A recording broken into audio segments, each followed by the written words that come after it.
ತುಂಬಲ್ಲ ಒದ್ದಾಡ್ತಾರೆ ಅಂತ. ಆದ್ರೆ ನರೇಂದ್ರ ಮೋದಿ ಎಂತ ರಾಜ್ಯ ಕಟ್ಟಿದ್ದಾರೆ ಅಂತಂದ್ರೆ ಕರೆಂಟ್ ಕಳ್ಳರು ಯಾರೂ ಇಲ್ಲದಂತ ಅಪರೂಪದ ರಾಜ್ಯ ನಿರ್ಮಾಣ ಮಾಡಿದ್ದಾರೆ. ಅವರು ಬರೋವರೆಗೂ, ಅವ್ರ ಅಧಿಕಾರಕ್ಕೆ ಬರೋ ಮೊದಲ 5 ವರ್ಷಗಳವರೆಗೂ ವಿದ್ಯುತ್ ಮಂಡಳಿಗಳು ಲಾಸ್ ನಲ್ಲಿದ್ವು. ಅವ್ರು ಬಂದ 5 ವರ್ಷಗಳಿಗೆ ವಿದ್ಯುತ್ ಮಂಡಳಿ ಪ್ರಾಫಿಟ್ ಮಾಡಿದ್ದಲ್ಲದೆ ಇವತ್ತು ಗುಜರಾತ್ ನಲ್ಲಿ ಉತ್ಪಾದನೆ ಆಗೋ ಕರೆಂಟು ಗುಜರಾತಿಗೆ ಅಷ್ಟೇ ಅಲ್ಲ, ಅಕ್ಕಪಕ್ಕದ 16 ರಾಜ್ಯಗಳಿಗೆ ಪೂರೈಕೆ ಮಾಡುವಷ್ಟರ ಮಟ್ಟಿಗಿದೆ ಅಂತಂದ್ರೆ ಎಂತ ಸಕ್ಷಮ ರಾಜ್ಯವನ್ನ ನರೇಂದ್ರ ಮೋದಿ ಕಟ್ಟಿದ್ರು ಅಂತ ಯೋಚನೆ ಮಾಡಿ. ನರೇಂದ್ರ ಮೋದಿ ಅವ್ರು ಯಾಕೆ ತುಂಬಾ ಇಷ್ಟ ಆಗ್ತಾರೆ ಅಂತಂದ್ರೆ, ನನ್ನ ರಾಜ್ಯದಲ್ಲೂ ಪೊಲೀಸರಿದ್ದಾರೆ, ಬಹಳ ಜನರಿಗೆ ಗೊತ್ತಿಲ್ಲ. ಇಡೀ ದೇಶದಲ್ಲಿ ಪೊಲೀಸರಿಗೋಸ್ಕರ ರಕ್ಷಾ ಶಕ್ತಿ ಯೂನಿವರ್ಸಿಟಿ ಅಂತ ಕಟ್ಟಿರುವಂತವ್ರು ಒಬ್ಬರೇ ಒಬ್ರು, ಅದು ಗುಜರಾತಿನ ನರೇಂದ್ರ ಮೋದಿ. ನನಗೆ ತಮಾಷೆ ಅಂತ ಬಹಳ ಜನ ಹೇಳ್ತಾರೆ, ಇನ್ನು 5 ವರ್ಷ ಕಳೆದ್ರೆ ನಿಮ್ ಕರ್ನಾಟಕದ ಪೊಲೀಸರು ಗುಜರಾತಿಗೆ ಬಂದು ಟ್ರೈನಿಂಗ್ ತಗೋಬೇಕಾಗತ್ತೆ ಸಾರ್ ಅಂತ. ಅವ್ರ ದೂರದೃಷ್ಟಿ ಎಂತದ್ದು ಅಂತಂದ್ರೆ, ಕಚ್ನಲ್ಲಿ ಭೂಕಂಪ ಆಯ್ತು, ನರೇಂದ್ರ ಮೋದಿ ಅವರು ಇದ್ರು ಆಗ. ನರೇಂದ್ರ ಮೋದಿ ಅವರು ಆ ಭೂಕಂಪ ಆದ್ಮೇಲೆ ಅಧಿಕಾರಕ್ಕೆ ಬಂದಿದ್ದು. ಭೂಕಂಪದ ಆ ಸ್ಥಿತಿಯನ್ನು ನಿರ್ವಹಣೆ ಮಾಡ್ಲಿಕ್ಕೆ ನಮ್ಮ ಹತ್ರ ಸಾಧ್ಯ ಇಲ್ಲ ಅಂತ ಗೊತ್ತಾದಾಗ ಆ ಪುಣ್ಯಾತ್ಮ 3 ತಿಂಗಳಲ್ಲಿ 6,60,000 ಜನರಿಗೆ ಬ್ಯಾಂಕ್ ಅಕೌಂಟ್ ಮಾಡಿಸಿಕೊಟ್ಟು ನೇರವಾಗಿ ಅವ್ರ ಅಕೌಂಟ್ಗೆ ದುಡ್ಡು ಬರುವಂತೆ ಮಾಡಿದ್ರು. ಅಷ್ಟೇ ಅಲ್ಲ, ನಾನು ಕಚ್ಚಿಗೆ ಹೋಗಿ ಬಂದಿರೋದ್ರಿಂದ ಹೇಳ್ತೀನಿ, ನರೇಂದ್ರ ಮೋದಿ ಎಂತ ಮ್ಯಾಜಿಕ್ ಮಾಡಿದ್ರು ಅಂತಂದ್ರೆ, ಭೂಕಂಪ ಬಂದು ಉದ್ವಸ್ತಗೊಂಡಿರುವಂತ ಮನೆಗಳು ಒಂದ್ ಕಡೆ ಅದನ್ನ ಹಂಗೆ ಬಿಟ್ರು, ಅದಕ್ಕೆ ಪ್ಯಾರಲಲ್ ಆಗಿ ಮತ್ತೊಂದು ಕಡೆ ಮತ್ತೊಂದು ನಗರವನ್ನೇ ನಿರ್ಮಾಣ ಮಾಡಿಬಿಟ್ರು ನರೇಂದ್ರ ಭಾಯಿ ಮೋದಿ. ಇವತ್ತು ಅವಶೇಷಗಳು ನೋಡ್ಲಿಕ್ಕೆ ಸಿಗ್ತವೆ, ಅವ್ರು ಕಟ್ಟಿರೋ ನಗರವೂ ನೋಡ್ಲಿಕ್ಕೆ ಸಿಗುತ್ತೆ.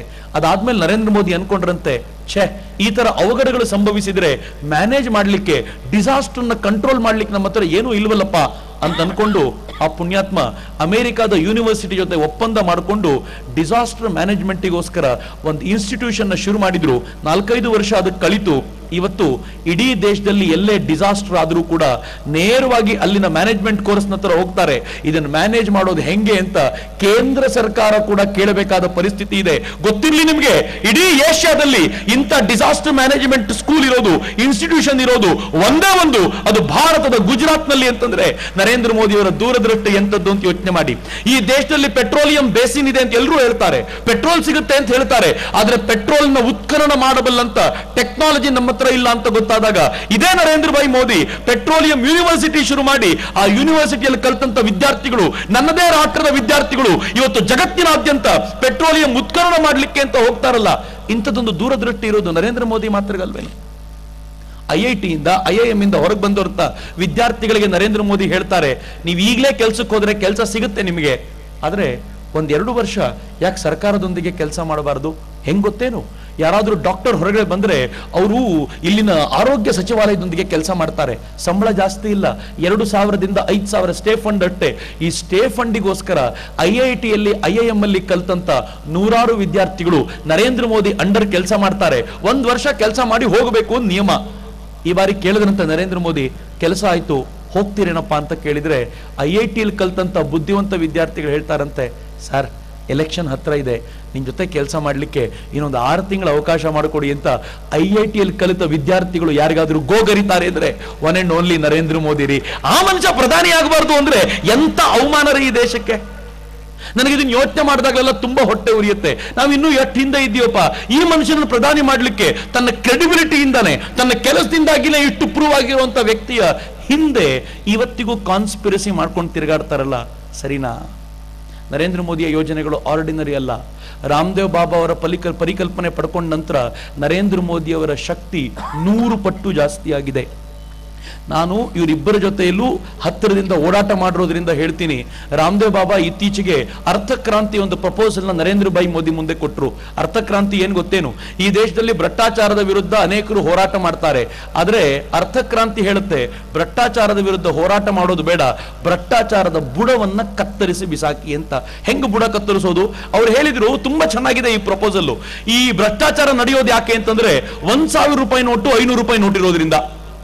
ನೀವು ಇವರಿಗೆ ಬಿಟ್ರೆ 5,000 ರೂಪಾಯಿ ನೋಟು ತರ್ತಾರೆ. ಯಾಕೆ ಗೊತ್ತೇನು? ನಾನು ಇತ್ತೀಚೆಗೆ ಒಂದು ಲೆಕ್ಕ ಹಾಕಿದೆ, ನಿಮ್ಗೇನಾದ್ರೂ 1,00,000 ಕೋಟಿ ಇಟ್ಕೋಬೇಕು ಅಂತಂದ್ರೆ 1,000 ರೂಪಾಯಿ ನೋಟುಗಳ ಬಂಡಲ್ ಅನ್ನ 100 ಲಾರಿಗಳಲ್ಲಿ ತುಂಬಬೇಕಂತ. 1,000 ರೂಪಾಯಿ ನೋಟುಗಳ ಬಂಡಲ್ ಅನ್ನ 100 ಲಾರಿಗಳಲ್ಲಿ ತುಂಬಿದ್ರೆ 1,00,000 ಕೋಟಿ ಆಗುತ್ತೆ ಅಂತ ಒಂದು ಲೆಕ್ಕಾಚಾರ. ನಾನು ಅನ್ಕೊಂಡೆ 1,000 ರೂಪಾಯಿ ನೋಟೇ ಇಲ್ಲದೆ 100 ರೂಪಾಯಿ ನೋಟ್ ಇದ್ದಿದ್ರೆ ಇಡೀ ಒಂದು ಹಳ್ಳಿ ತುಂಬಿಸ್ಬೇಕಿತ್ತು ಅವರು. ಎಲ್ಲಿ ಮುಚ್ಚಿಡೋದು ಅದನ್ನ? ಇದು ಮುಚ್ಚಿಡ್ಲಿಕ್ಕೆ ಸಾಧ್ಯ ಆಗ್ತಿರ್ಲಿಲ್ಲ. ಎಲೆಕ್ಷನ್ ಹತ್ರ ಬಂದಾಗ ಅನೇಕರ ಮನೆ ಟ್ಯಾಂಕಿ ಒಳಗಿಂದ 2 ಕೋಟಿ ರೂಪಾಯಿ ಸಿಗುತ್ತೆ, ಯಾಕಂದ್ರೆ 1000 ರೂಪಾಯಿ ನೋಟ್ ಇದೆ ಅಂತ. 1000 ರೂಪಾಯಿ ನೋಟ್ ಇಲ್ಲದೆ 100 ರೂಪಾಯಿ ನೋಟ್ ಇಟ್ರೆ ಎಲ್ಲಿಡ್ತಾರೆ ಇವರು? ಅದಕ್ಕೆ ಒಂದು ಐಡಿಯಾ, 1000 ರೂಪಾಯಿ ನೋಟು ಕರೆಕ್ಟ್ ಆಗೂ ಇದೆ. ನಮ್ಮ ಕೇಂದ್ರ ಸರ್ಕಾರ ಹೇಳುತ್ತೆ ಈ ದೇಶದಲ್ಲಿ, ಇದು ತುಂಬಾ ಮ್ಯಾಜಿಕಲ್ ಪಾಯಿಂಟ್. ಇದು ಕೇಂದ್ರ ಸರ್ಕಾರ ಒಂದು 6 ತಿಂಗಳಿಂದ ಹೇಳ್ತು ಈ ದೇಶದಲ್ಲಿ ಬಡವರ ಸಂಖ್ಯೆ ಹೆಚ್ಚು ಕಡಿಮೆ 60%ಗಿಂತಲೂ ಜಾಸ್ತಿ ಇದೆ, ಬಡತನ ರೇಖೆಗಿಂತ ಕೆಳಗಿದ್ದವರು. 6 ತಿಂಗಳ ನಂತರ ಹೇಳ್ತು ಈಗ ಬಡತನ ರೇಖೆಗಿಂತ ಕೆಳಗಿರೋರ ಸಂಖ್ಯೆ 35% ಮಾತ್ರ. ನನಗೆ ಆಶ್ಚರ್ಯ ಆಗೋಯ್ತು, 6 ತಿಂಗಳಲ್ಲಿ ಏನ್ ಮಿರಾಕಲ್ ಮಾಡಿದ್ರಪ್ಪ ಅಂತ. ಏನ್ ಗೊತ್ತೇನು? ಮೊದಲು ಬಡತನ ರೇಖೆ 70 ರೂಪಾಯಿ ದಿನಕ್ಕೆ ಯಾರು ದುಡಿಲಿಕ್ಕಾಗಲ್ವೋ ಅವನು ಬಡತನ ರೇಖೆಗಿಂತ ಕೆಳಗೆ ಅಂತಿತ್ತು. ಇವರು ಆ ರೇಖೆನೇ ಕೆಳಗೆ ತಂದ್ಬಿಟ್ರು, 35 ರೂಪಾಯಿ ದುಡಿಲಿಕ್ಕೆ ಆಗದೆ ಇರೋನು ಬಡವ ಅಂತ. ಒಬ್ಬ ಮಿನುಷು ಪುಣ್ಯಾತ್ಮ ಹೇಳ್ದ 5 ರೂಪಾಯಿಗೆ ಒಂದು ಊಟ ಸಿಗುತ್ತೀರಿ, ನೀವು ಎಲ್ಲಿದ್ದೀರಿ, ಯಾವ ಕಾಲದಲ್ಲಿ ಇದ್ದೀರಿ ಅಂತ ನಮಗೆ ಕೇಳ್ತಾರೆ.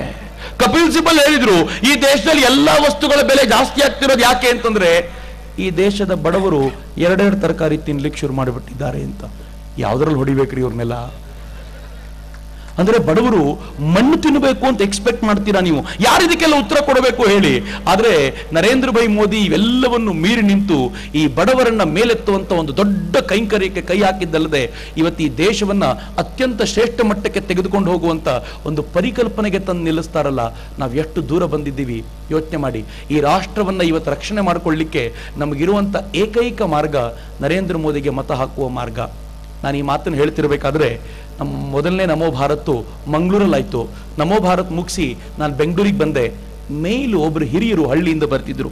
ಅವ್ರು ಹೇಳಿದ್ರು ಇಡೀ ಕಾರ್ಯಕ್ರಮದಲ್ಲಿ ಸ್ಟೇಜ್ ಮೇಲೂ ಕಮಲ ಇಲ್ಲ, ನೀನು ಕಮಲ ಅನ್ನಲ್ಲ, ಬಿಜೆಪಿ ಅಂತ ಬಾಯಿ ತಪ್ಪಿಯೂ ಹೇಳಲ್ಲ, ನೀನು ಯಾಕೆ ಹಿಂಗೆ ಮಾಡ್ತೀಯಪ್ಪ, ಎಲ್ಲಾದ್ರೂ ಒಂದು ಕಮಲ ಅಂತ ಹೇಳಪ್ಪ. ನಾನು ಹೇಳಿದೆ ಇಲ್ಲಪ್ಪ ನನ್ನ ಪಾರ್ಟಿಯವನಲ್ಲ. ಅವರಂದ್ರು ನಿನ್ನ ಪಾರ್ಟಿಯವನಲ್ಲ ಅಂತಂದ್ರೆ ನೀನು ಹಾಳು ಮಾಡಿಬಿಡ್ತೀಯ. ನಾನು ಕೇಳಿದೆ ಹೆಂಗೆ? ಅವ್ರು ಹೇಳಿದ್ರು ನಮ್ಮ ಹಳ್ಳಿಗೆ ಒಂದಷ್ಟು ಜನ ಬಂದ್ರು, ಹೀಗೆ ಬಂದವ್ರು ಹೇಳಿದ್ರಂತೆ ನರೇಂದ್ರ ಮೋದಿ ಅವರನ್ನ ಪ್ರಧಾನಿ ಮಾಡಬೇಕು ಅಂತ ನಾವು ಒದ್ದಾಡ್ತಾ ಇದ್ದೀವಿ, ಅದಕ್ಕೆ ಕಾಂಗ್ರೆಸ್ಸಿಗೆ ವೋಟ್ ಮಾಡಿ ಅಂತ ಕೇಳ್ಬಿಟ್ಟು ಹೋದ್ರಂತವ್ರು.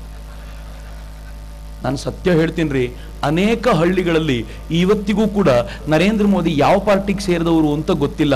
ಅದಕ್ಕೆ ನಾನು ನನ್ನ ನಿಯಮವನ್ನು ಮೀರಿ ಈ ಬಾರಿ ನರೇಂದ್ರ ಮೋದಿ ಪ್ರಧಾನಿ ಆಗಬೇಕು ಅಂದ್ರೆ ಇರೋದು ಒಂದೇ ಒಂದು ಮಾರ್ಗ. ಈ ಬ್ಯಾಲೆಟ್ ಬಾಕ್ಸ್ನಲ್ಲಿ ಎಲ್ಲಿ ಈ ಕ್ಯಾಂಡಿಡೇಟ್ ಹೆಸರಿರುತ್ತೋ ಅದ್ರ ಮುಂದೆ ಕಮಲದ ಚಿಹ್ನೆ ಇದೆಯಲ್ಲ, ಅದನ್ನ ಪ್ರೆಸ್ ಮಾಡಿ ಈ ಬಾರಿ ನರೇಂದ್ರ ಮೋದಿ ಅವರಿಗೆ ಬಹುಮತ ಕೊಡಿಸಬೇಕು ಅಂತ ಅತ್ಯಂತ ಕಳಕಳಿಯಿಂದ ಕೇಳ್ಕೊಳ್ತೀನಿ. ನನ್ನ ಸಂಕಲ್ಪವನ್ನ, ನನ್ನ ಜಾತಿಯನ್ನ ನರೇಂದ್ರ ಮೋದಿ ಹಾಳು ಮಾಡಿದ್ರು. ನಾನು ವೋಟ್ ಕೇಳಲ್ಲ ಅಂತ ಎಲ್ಲ ಕಡೆ ಹೇಳ್ತಿದ್ದೆ, ಆದರೆ ಈ ಬಾರಿ ನನ್ನ ಸಂಕಲ್ಪವನ್ನ ಮೀರಿ ವೋಟ್ ಕೇಳ್ತಿದ್ದೀನಿ. ಆದರೆ ವೋಟು ನನಗೋಸ್ಕರ ಅಲ್ಲ, ರಾಷ್ಟ್ರಕ್ಕೋಸ್ಕರ, ನರೇಂದ್ರ ಮೋದಿ ಅವರಿಗೋಸ್ಕರ ವೋಟ್ ಕೇಳ್ತಿದ್ದೀನಿ. ಈ ಬಾರಿ ವೋಟ್ ಫಾರ್ ಇಂಡಿಯಾ, ಭಾರತಕ್ಕೋಸ್ಕರ ವೋಟ್ ಮಾಡೋಣ ಅಂತ ಅತ್ಯಂತ ಕಳಕಳಿಯಿಂದ ಪ್ರಾರ್ಥಿಸ್ಕೊಳ್ತೀನಿ. ನನ್ನ ನೆಚ್ಚಿನ ಮಿತ್ರರೇ, ಕಾರ್ಯಕ್ರಮದ ಕೊನೆಯಲ್ಲಿ ನಾವಿದ್ದೀವಿ. ನರೇಂದ್ರ ಮೋದಿ ಅವರಿಗೆ ಜೈಕಾರ ಹಾಕಬೇಕಾದಾಗಲೆಲ್ಲ ಹೆಮ್ಮೆ ಅನ್ಸುತ್ತೆ, ಬಹಳ ಪ್ರೀತಿ ಅನ್ಸುತ್ತೆ. ಈ ಜೈಕಾರವನ್ನ ವಂದೇ ಮಾತರಂನ ಮೂಲಕ ನಾವು ಜೋಡಿಸ್ಕೊಳ್ಳೋಣ. ಒಂದು ವಂದೇ ಮಾತರಂ ಗೀತೆಯನ್ನ ನಿಮ್ಮ ಮುಂದೆ ಪ್ರಸ್ತುತಪಡಿಸ್ತಾ ಇದ್ದೀವಿ. ನಾವೆಲ್ಲ ವಂದೇ ಮಾತರಂಗೆ ಕಿವಿಯಾಗೋಣ, ದನಿಯಾಗೋಣ. ವಂದೇ ಮಾತರಂ.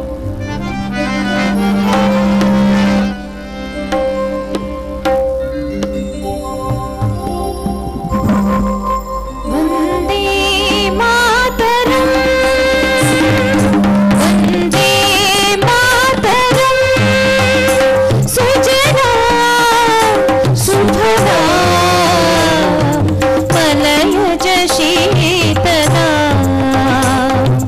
सस्य श्यामला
ಕಿ ಒಂದೇ ಒಂದೇ. ಇನ್ನು 1 ನಿಮಿಷ ಕೂತ್ಕೋಬೋದಾ? ನಂಗೆ ಗೊತ್ತು 2.5-2.5 ಗಂಟೆಗಳ ಕಾಲ ಕೂತಿದ್ದೀರಿ. ನನ್ನ ತಂಡದ ಪರಿಚಯ ಮಾಡಿಕೊಡ್ತೀನಿ. ಅರವಿಂದ್ ನಾಜರೆ ತಬಲಾದಲ್ಲಿದ್ದಾರೆ, ಅವರಿಗೆ ಧನ್ಯವಾದಗಳನ್ನು ಸಮರ್ಪಿಸ್ತೀನಿ. ವಿಠಲ್ ರಂಗ್ದೋಳ್ ಅವರು ರಿದಮ್ ಪ್ಯಾಡ್ನಲ್ಲಿದ್ದಾರೆ, ಧನ್ಯವಾದಗಳು. ಶ್ರುತಿ ಧನ್ಯವಾದಗಳು. ಶಿವಕುಮಾರ್ ಮಹಂತ ಧನ್ಯವಾದ. ಹಾಗೆ ಮಂಗಳೂರಿನಿಂದ ಇಲ್ಲಿವರೆಗೂ ಬಂದಿರುವಂಥ ಭಾಸ್ಕರ್ಗೂ ಕೂಡ ಪ್ರೀತಿಪೂರ್ವಕ ಧನ್ಯವಾದಗಳು. ನನ್ನ ನೆಚ್ಚಿನ ಮಿತ್ರರೇ, ನಾನು ಮಾತಾಡ್ತಾ ಒಂದು ವಿಷಯವನ್ನು ಅರ್ಧಕ್ಕೆ ನಿಲ್ಲಿಸಿದ್ದೀನಿ. ಅದು 1000 ರೂಪಾಯಿ ನೋಟು ಮತ್ತು 500 ರೂಪಾಯಿ ನೋಟನ್ನು ಬ್ಯಾನ್ ಮಾಡೋದು ಹೇಗೆ, ಅದರಿಂದ ಇಂಡಿಯನ್ ಎಕಾನಮಿನ ಸ್ಟ್ರಾಂಗ್ ಮಾಡೋದು ಹೇಗೆ ಅಂತ. ನಾನು ಸುಮ್ಮನೆ ನಿಲ್ಲಿಸ್ತಿಲ್ಲ, ಯೋಚನೆ ಮಾಡಿಕೊಂಡೇ ನಿಲ್ಲಿಸಿದೆ. ಯಾಕೆ ಅಂದರೆ 29ನೇ ತಾರೀಕು ಈ ವಿಚಾರವಾಗಿ ವಿಶೇಷವಾದ ಅಧ್ಯಯನ ನಡೆಸಿ ರಾಮದೇವ್ ಬಾಬಾ ಅವರ ಜೊತೆಗೆ ಸೇರಿಕೊಂಡು ಈ ವಿಚಾರದಲ್ಲಿ ಒಂದೇ ಒಂದು ಸಣ್ಣ ತಪ್ಪು ಹುಡುಕಿದರೂ ಕೂಡ 5 ಕೋಟಿ ರೂಪಾಯಿ ಬಹುಮಾನವನ್ನು ಘೋಷಿಸ್ತೀನಿ ಅಂತ ಹೇಳಿರುವಂತ ಅರ್ಥಕ್ರಾಂತಿಯ ಪ್ರಣೇತ ಅನಿಲ್ ಬೋಕಿಲ್ ಮೈಸೂರಿಗೆ ಬರ್ತಿದ್ದಾರೆ. ನಮೋ ಬ್ರಿಗೇಡ್ ಅವರನ್ನ ಕರೆಸ್ತಾ ಇದೆ. ನರೇಂದ್ರ ಮೋದಿ ಅವರ ಈ ಎಕನಾಮಿಕ್ ವಿಷನ್ಸ್ ಏನಿದೆ, ಆ ಥಾಟ್ ಏನಿದೆ, ಅದಕ್ಕೆ ಶಕ್ತಿ ತುಂಬಿದಂತವ್ರು ಅವರು. ಆ ಕಾರ್ಯಕ್ರಮವನ್ನ ಯಾವ ಏರಿಯಾ ಅಂತ ನಂಗೆ ಗೊತ್ತಿಲ್ಲ, ಫಿಕ್ಸ್ ಆಗಿ ಎಲ್ಲೋ ಮಾಡ್ತಾರೆ. ಅದರ ವಿಚಾರವನ್ನ ಪತ್ರಿಕೆಗಳಲ್ಲಿ ಕೊಡಲಾಗುತ್ತೆ. 29ನೇ ತಾರೀಕು ಬೆಳಿಗ್ಗೆ ಅವತ್ತು ಎಲ್ಲ ಕೆಲಸವನ್ನ ಬಿಟ್ಟು ವಿನಂತಿ ಮಾಡ್ಕೊಳ್ತೀನಿ, ಆ ಕಾರ್ಯಕ್ರಮಕ್ಕೆ ಬನ್ನಿ. ಭ್ರಷ್ಟಾಚಾರವನ್ನ ಹೋಗಲಾಡಿಸೋದು ಹೇಗೆ ಅಂತ ಭಾಷಣ ಕೊರಿತಾರೆ. ಆಂದೋಲನ ಅಂತ ಮಾಡಿಕೊಂಡು ಅನೇಕರು ಪಾರ್ಟಿ ಕಟ್ಟಿಕೊಳ್ತಾರೆ. ಆದ್ರೆ ಒಂದೇ ಒಂದು ಅರ್ಥಕ್ರಾಂತಿ ಹೇಳುತ್ತೆ, ಆಂದೋಲನವೂ ಬೇಡ, ಪಾರ್ಟಿಯೂ ಬೇಡ. ಈ ಎಕನಾಮಿಕ್ ವಿಷನ್ ನ ಜಾರಿಗೆ ತಂದ್ಬಿಡಿ, ಭ್ರಷ್ಟಾಚಾರ ಅದು ಹೆಂಗಿರುತ್ತೋ ನೋಡೇ ಬಿಡ್ತೀವಿ ಅಂತ ಚಾಲೆಂಜ್ ಮಾಡಿ ಭ್ರಷ್ಟಾಚಾರವನ್ನು ಹೊಡೆದೋಡಿಸುವಂತ ಅಪರೂಪದ ಐಡಿಯಾ ಕೊಡುವಂತ ವಿಶೇಷವಾದ ಕಾರ್ಯಕ್ರಮ ಅವತ್ತಿದೆ. ನಾನು ಇವತ್ತಿನ ಈ ದಿನವನ್ನು ಅದಕ್ಕೋಸ್ಕರ ಬಳಸ್ಕೊಳ್ತೀನಿ. ಈ ಕಾರ್ಯಕ್ರಮವನ್ನು ದಯವಿಟ್ಟು ಮಿಸ್ ಮಾಡ್ಕೊಳ್ಬೇಡಿ. ನನ್ನ ನೆಚ್ಚಿನ ಮಿತ್ರರೇ, ಕಾರ್ಯಕ್ರಮದ ಕೊನೆಯಲ್ಲಿ ನಾವಿದ್ದೀವಿ. ಈ ಬಾರಿ ಸಂಕಲ್ಪ ಒಂದೇ ಒಂದು, ನಾನು ಜೀವನದಲ್ಲಿ ಯಾವತ್ತೂ ನೋಟ್ ಕೇಳಿದವನಲ್ಲ, ಓಟು ಕೇಳಲ್ಲ ಅಂತ ರಾಜೀವ್ ದೀಕ್ಷಿತರು ಕೊಟ್ಟ ಸಂಕಲ್ಪವನ್ನ ಕಂಟಿನ್ಯೂ ಮಾಡ್ಕೊಂಡೇ ಬಂದಿರುವಂತವ್ರು. ನಾವು ಓಟು ಕೇಳಲ್ಲ, ನೋಟು ಕೇಳಲ್ಲ ಅಂತ ಸಂಕಲ್ಪ ಇದೆ. ಆದ್ರೆ ಈ ಬಾರಿ ಮತ್ತೆ ರಿಪೀಟ್ ಮಾಡ್ತೀನಿ, ಓಟ್ ಕೇಳ್ತಾ ಇದ್ದೀನಿ. ನರೇಂದ್ರ ಮೋದಿ ಅವರನ್ನ ಈ ಬಾರಿ ಪ್ರಧಾನಿ ಮಾಡ್ಲಿಕ್ಕೋಸ್ಕರ ಓಟು ಕೊಡಬೇಕು ಅಂತ ಮತ್ತೆ ಕಳಕಳಿಯಿಂದ ಪ್ರಾರ್ಥನೆ ಮಾಡ್ಕೊಳ್ತಿದ್ದೀನಿ. ಅಕಸ್ಮಾತ್ ನಮ್ಮಲ್ಲಿ ಬಹುತೇಕರಿಗಿದೆ, ಅಯ್ಯೋ ಇದೊಂದು ಕ್ಷೇತ್ರ ಹೋಗ್ಬಿಟ್ರೆ ಏನಾಯ್ತು ಬಿಡಿ ಸಾರ್ ಅಂತ. ನಾನು ಅನೇಕ ಕಡೆ ಹೋದಾಗ ಹೇಳ್ತಾರೆ ಇದೊಂದು ಕ್ಷೇತ್ರ ಅಂತ. ನರೇಂದ್ರ ಮೋದಿ ಅವರಿಗೆ 272ಕ್ಕಿಂತ 10 ಕಡಿಮೆ ಬಂದರೂ ಈ ದೇಶದಲ್ಲಿ ಜೋಡಿಸ್ಕೊಳ್ಳೋದು ಬಹಳ ಕಷ್ಟ ಇದೆ. ಅದಕ್ಕೆ ನಮ್ದೆಲ್ಲರದು ಇಚ್ಛೆ ಇದೆ, ಹೇಗಾದ್ರೂ ಮಾಡಿ ಮಿಷನ್ 272+ ಅನ್ನ ನಾವು ಸಾಕಾರ ಮಾಡಬೇಕು ಅಂತ ಹಠ ಹಿಡಿದು ತಿರುಗಿದ್ದೀವಿ. ಒಂದು ಹೆಮ್ಮೆಯ ಸಂಗತಿ ಹೇಳ್ತೀನಿ ಮಿತ್ರರೇ, ನಮೋ ಬ್ರಿಗೇಡ್ ಯಾಕೆ ಶುರು ಮಾಡಿದ್ವಿ ಅಂತಂದ್ರೆ, ನರೇಂದ್ರ ಮೋದಿ ಅವರೇ ಮಾಡಿದ ಒಂದು ಸರ್ವೆ ಟೀಮು, ಆಂತರಿಕವಾದ ಸರ್ವೆ ಅದು ಹೇಳ್ತು ಕರ್ನಾಟಕದಲ್ಲಿ 6ರಿಂದ 8 ಸೀಟ್ ಬರಬಹುದು ಅಂತ. ಯಾಕೋ ಸಂಕಟ ಆಗ್ಬಿಡ್ತು ನಮಗೆ, ಕರ್ನಾಟಕದಿಂದ 8 ಸೀಟ ಅಂತ ನಾವು ಅನ್ಕೊಂಡ್ವಿ. ನಾವೆಲ್ಲ ಇಂಟರ್ನೆಟ್ ಅಲ್ಲಿ ಕೆಲಸ ಮಾಡೋರು ಭೂಮಿಗೆ ಬರಬೇಕು, ಹಳ್ಳಿಗೆ ಹೋಗ್ಬೇಕು. 8ನ್ನ 9 ಮಾಡಿ ನರೇಂದ್ರ ಮೋದಿಗೆ ಹೇಳಬೇಕು, ಫಸ್ಟ್ ಟೈಮ್ ನೀವು ತಪ್ಪು ಅಂತ ಪ್ರೂವ್ ಮಾಡಿದೀವಿ ಅಂತ ಹೇಳಬೇಕು ಅಂತ ಹುಚ್ಚಿಂದ ಬಂದ್ವಿ. 3 ತಿಂಗಳಲ್ಲಿ ಸಿ ವೋಟರ್ ಸಮೀಕ್ಷೆ ಮಾಡ್ತು. ನಾವು ಕೆಲಸ ಮಾಡಿದ 3 ತಿಂಗಳಲ್ಲಿ ಸಿ ವೋಟರ್ ಹೇಳ್ತು ಕರ್ನಾಟಕದಲ್ಲಿ ಒಂದು 13 ಸೀಟ್ ಬರುತ್ತೆ ಅಂತ. ನಮ್ ಖುಷಿ 5 ಸೀಟ್ ನಮ್ದು ಅಂತ. ಈ 13 ಆದ್ಮೇಲೆ ಈ ಹುಚ್ಚರಿಗೆ ಏನು ಸುರೇ ಕುಡದಂತ ಅನುಭವ ನಮ್ಗೆ. 13 ಮಾಡಿದೀವಿ. ಅಟಲ್ಜಿ ಗೆಲ್ಲುವಾಗ ಅಟಲ್ಜಿಗೆ 19 ಸೀಟ್ ಗಿಫ್ಟ್ ಮಾಡಿದ್ವಿ. ನರೇಂದ್ರ ಮೋದಿ ಅವರಿಗೆ 20 ಕೊಡೋದು ಬೇಡವಾ ಅಂತ ನಮ್ಗೆ ಅನ್ನಿಸ್ತು. ಹುಚ್ಚಿಗೆ ಬಿದ್ದು ಕೆಲಸ ಮಾಡ್ಲಿಕ್ಕೆ ಶುರು ಮಾಡಿದ್ವಿ. ಹಳ್ಳಿಗಳಲ್ಲಿ ಇವತ್ತು ಓಡಾಟ ಮಾಡ್ತಿದ್ದೀವಿ. ನಾನಂತೂ ತುಂಬಾ ಹೆಮ್ಮೆಯಿಂದ, ತುಂಬಾ ಖುಷಿಯಿಂದ ಹೇಳ್ಕೊಳ್ತೀನಿ, ಎಚ್ ವಿಶ್ವನಾಥರು ನಮೋ ಅಂತಂದ್ರೆ ಏನು ಅಂತ ಒಂದು ವ್ಯಾಖ್ಯಾನ ಮಾಡಿದ್ರು. ಇಲ್ಲಿನ ಸಂಸದರು, ಅದಕ್ಕೋಸ್ಕರ ಹೇಳ್ತಿದ್ದೀನಿ. ವ್ಯಾಖ್ಯಾನ ಮಾಡಿ ಹೇಳಿದ್ರು, ನಮೋ ಅಂತಂದ್ರೆ ನನಗೆ ಮೋಸ ಅಂತ ಅರ್ಥ ಅಂತ. ನಾನು ಹೇಳಿದೆ, ಯಾರಿಗೆ ಮೋಸ ಆಗಿದೆಯೋ ಬಿಟ್ಟಿದೆಯೋ ಈ ಬಾರಿ ನಿಮಗಂತೂ ಖಾತ್ರಿ ಅಂತ. ಈ ಬಾರಿ ಗ್ಯಾರಂಟಿ, ತಲೆನೇ ಕೆಡಿಸ್ಕೊಳ್ಬೇಡಿ, ನಿಮಗಂತೂ ಖಾತ್ರಿ ಆಗುತ್ತೆ ಈ ಬಾರಿ. ಯಾಕೆಂದ್ರೆ ನರೇಂದ್ರ ಮೋದಿ ಅವರ ಹವಾ ಎಲ್ಲ ಕಡೆ ಇದೆ. ನರೇಂದ್ರ ಭಾಯ್ ಮೋದಿ ಕಾರ್ಯಕರ್ತರನ್ನ ಮಾತನಾಡಿಸುವಾಗ ಒಂದು ಮಾತು ಹೇಳಿದ್ರು ಹೈದರಾಬಾದ್ನಲ್ಲಿ. ಅವ್ರು ಹೇಳಿದ್ರು, ಎಲ್ಲ ಹೇಳ್ತಾರೆ ನರೇಂದ್ರ ಮೋದಿ ಅವರ ಗಾಳಿ ಇದೆ, ಹವಾ ಇದೆ ಅಂತ. ಎಲ್ಲರೂ ಹೇಳ್ತಾರೆ ನರೇಂದ್ರ ಮೋದಿ ಅವರ ಹವಾ ಇದೆ ಅಂತ. ಆದ್ರೆ ನೆನ್ಪಿಟ್ಕೊಳ್ಳಿ, ಈ ಗಾಳಿ, ಅವ್ರ ಮಾತಿದು, ಈ ಗಾಳಿ ಸೈಕಲ್ ಟೈರಿಗೆ ತುಂಬಿಕೊಳ್ಳಿಲ್ಲ ಅಂದ್ರೆ ಚಕ್ರ ಹೇಗೆ ತಿರುಗಲ್ವೋ ಹಾಗೆ ಈ ಹವಾ ಬ್ಯಾಲೆಟ್ ಬಾಕ್ಸ್ ನಲ್ಲಿ ವೋಟ್ ಆಗಿ ಕನ್ವರ್ಟ್ ಆಗ್ಲಿಲ್ಲ ಅಂತಂದ್ರೆ ಗೆಲ್ಲೋದು ಸಾಧ್ಯ ಇಲ್ಲ ಅಂತ. ಹಿಂಗಾಗಿ ಕೇಳ್ಕೊಳ್ತೀನಿ, ಈ ದೇಶದಲ್ಲಿ ಒಟ್ಟಾರೆ 12 ಕೋಟಿ ಹೊಸ ವೋಟರ್ಸ್ ಇದ್ದಾರೆ. ಯಾರ್ಯಾರ ಹತ್ರ ವೋಟರ್ ಐಡಿ ಇಲ್ವೋ, ಫಾರ್ ಗಾಡ್ ಸೇಕ್ ಈ ಬಾರಿ ವೋಟರ್ ಐಡಿ ಮಾಡ್ಕೊಳ್ಳಿ. ಈ ದೇಶದಲ್ಲಿ ಅನೇಕ ಲಾಯರ್ಗಳು, ಡಾಕ್ಟರ್ಗಳಿದ್ದಾರೆ. ಈ ದೇಶದಲ್ಲಿ ಅನೇಕ ಬುದ್ಧಿವಂತರಿದ್ದಾರೆ. ಟಿವಿ ಮುಂದೆ ಡಿಸ್ಕಷನ್ ತುಂಬಾ ಮಾಡ್ತಾರೆ. ಆದ್ರೆ ಫಾರ್ ಗಾಡ್ ಸೇಕ್ ಈ ಬಾರಿ ಮನೆಯಿಂದ ಹೊರಗೆ ಬನ್ನಿ, ಈ ಬಾರಿ ವೋಟ್ ಮಾಡೋಣ. ದೇಶಕ್ಕೋಸ್ಕರ ವೋಟ್ ಮಾಡೋಣ. ನಮ್ಮ ಹತ್ರ ಇರೋ ಅಸ್ತ್ರವನ್ನ ಸರಿಯಾಗಿ ಬಳಸ್ಕೊಂಡು ನರೇಂದ್ರ ಮೋದಿ ಅವರನ್ನ ಈ ಬಾರಿ ಪ್ರಧಾನಿ ಮಾಡುವ ಸಂಕಲ್ಪವನ್ನ ಸಾಕಾರಗೊಳಿಸ್ಕೊಳ್ಳೋಣ ಅಂತ ಹೇಳ್ತಾ ಒಂದು ಸಲ ಒಂದು ಘೋಷಣೆ ಹೇಳ್ಕೊಡ್ತೀನಿ. ನಾವೆಲ್ಲರೂ ಆ ಘೋಷಣೆ ಕೂಗೋಣ. ನಾನು ಹರ್ ಹರ್ ಮೋದಿ ಅಂತೀನಿ, ನಾವೆಲ್ಲರೂ ಘರ್ ಘರ್ ಮೋದಿ ಅನ್ನೋಣ. ನಾನು ಹರ್ ಹರ್ ಮೋದಿ ಅಂತೀನಿ, ಎಲ್ರೂ ಘರ್ ಘರ್ ಮೋದಿ ಅನ್ನೋಣ. ಒಂದ್ಸಲ ಕಂಠ ಬಿಚ್ಚಿ ಹರ್ ಹರ್ ಮೋದಿ, ಹರ್ ಹರ್ ಮೋದಿ, ಹರ್ ಹರ್ ಮೋದಿ, ಹರ್ ಹರ್ ಮೋದಿ, ಹರ್ ಹರ್ ಮೋದಿ. ಎರಡೂ ಕೈಗಳನ್ನು ಮೇಲೆತ್ತಿ ಒಂದ್ಸಲ ಭಾರತ್ ಮಾತೆಗೆ ಜೈಕಾರ ಕೊಡಬೇಕು. ಕಂಠ ಬಿಚ್ಚಿ ಜೈಕಾರ ಕೊಡಬೇಕು. ಮೈಕ್ ಅವ್ರನ್ನು ನಿಲ್ಲಿಸ್ತಿ ಕೇಳಿದೀನಿ, ಅವ್ರು ಜೈಕಾರ ಕೊಡಬಾರ್ದು. ಈ ಜೈಕಾರ ನಮ್ಮಿಂದ ಬರಬೇಕು. ಒಂದ್ಸಲ ಬಡ ಭಾರತ್ ಮಾತಾ ಕಿ, ಬಡ ಭಾರತ್ ಮಾತಾ ಕಿ, ವಂದೇ ವಂದೇ. ಜೈ ಹಿಂದ್.